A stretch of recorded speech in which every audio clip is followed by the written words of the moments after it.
Huawei has just introduced the Mate XT Ultimate, the world's first smartphone with a dual-fold design. When fully unfolded, the device measures 10.2 inches diagonally.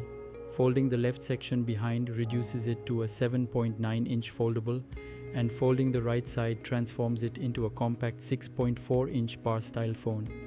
Mate XT Ultimate is impressively thin at 3.6 mm when unfolded and weighs 298 grams, even with its large camera setup. The device features a single screen, a flexible LTPO OLED with a 120 Hz refresh rate and support for 10 billion colors. The primary camera is a 50 megapixel sensor with OIS. There's also a 12 megapixel telephoto lens, a 12 megapixel ultra-wide angle camera, and a laser autofocus module. The device also features an 8 megapixel front camera in a punch hole on the large display, which functions as the selfie camera when the device is folded. Mate XT Ultimate's hinge system uses dual tracks and moving parts to ensure zero-gap folding. Mate XT's single-screen mode is ideal for daily tasks.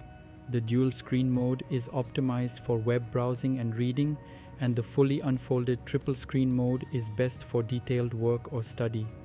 The large screen enhances productivity tools like email, financial management, multitasking, video playback, and AI-based features. The Mate XT Ultimate's battery comprises 3 silicon carbide composite cells, offering a total capacity of 5,600 mAh. It supports 66-watt wired charging, 50-watt wireless charging. Mate XT Ultimate is priced at $2,800 for the 256 GB version.